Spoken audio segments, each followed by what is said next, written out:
So, Dawn, this is how it goes.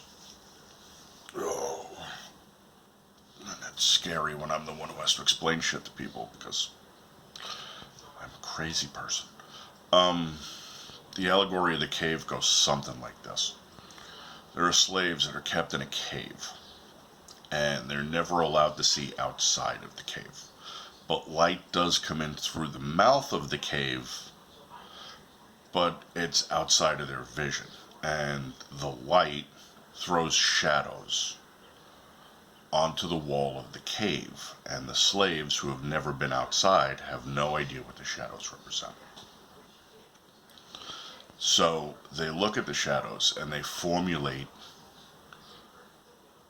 opinions on what they think the shadows are.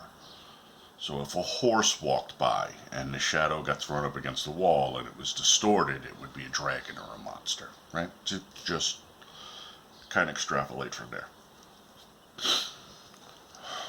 One day, one of the slaves' chains breaks, and they're able to take it out.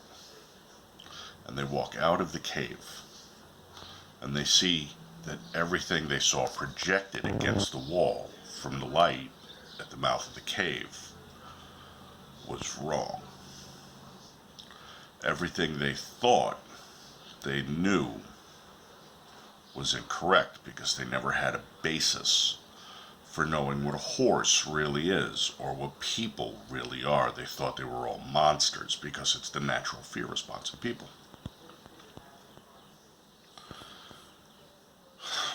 This is the part of the allegory of the cave that you need to understand. The idiot box that you're glued to only shows you what they want you to see. Most people will never stick their head up outside of the box to see what the rest of the world looks like. There was a great book done by the Andromeda Strain guy, Michael Crichton. Never really caught on, but it was kind of the one that opened me up. It was called State of Fear, and the subtext in the book is how the media uses fear to drive the herd, the people. So the media uses fear like a sheepdog to drive the sheep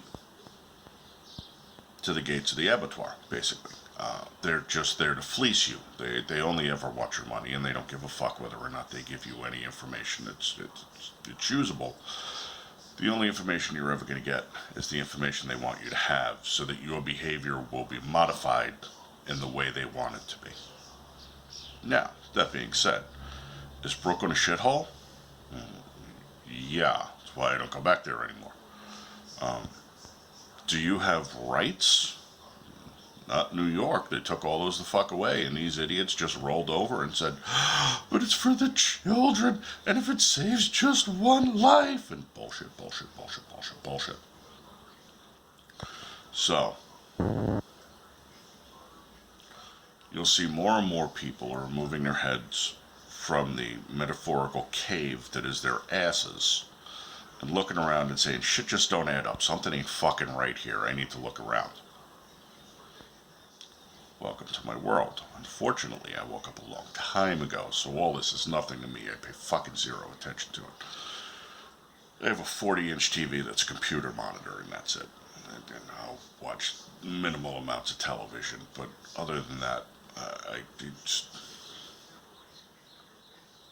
give you one more to think of.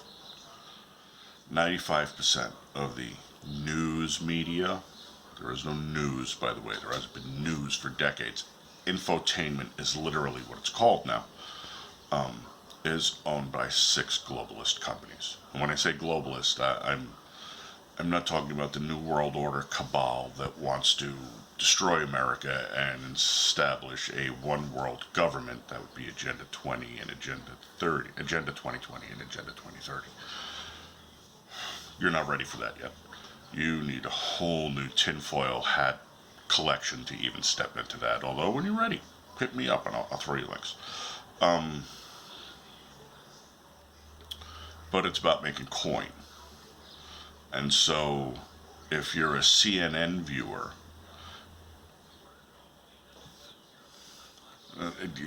Fuck. See, this is how I wind off on. So we're going to go off on a tangent here.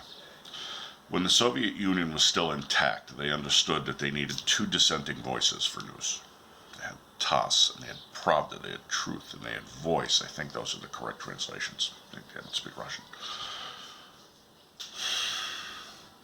TASS and Pravda were both administered through the Ministry of Information, which approved every story before it hit the airwaves, but they were Fox and CNN. They were the two shows with dissenting opinions, because people need to have dissenting opinions. We need to be split into a my team, their team kind of paradigm. Until you wake up and then you're like, fuck, there's only one team and it's my team. The rest of you people are morons. Once you get there, look me up. Anyway, I hope this helped you out a little, because I know a lot of you guys are freaking out. But you've been disarmed and you've been told the government would take care of you, and the only thing the government's ever taken care of is itself and the money. Which is why you pay such horrific taxes to give money to people who burn shit down. Know what I mean? Feel me, dog. Alright. That's about all I got for you. It's early and I haven't finished my fucking tea yet. Good luck, Donnie. If you're gonna move somewhere, and you need to be by the ocean, just remember the fucking hurricane seasons are getting continuously worse. So, I'd make sure I was far enough inland where I could get to the ocean, but I'd also make sure I was far enough inland where the ocean didn't get to me. Have a good one, chica. Be good. Really should invest in that fucking Viking ship hammock holder. Oh, that was so fucking nice. I'll catch you later. Adios.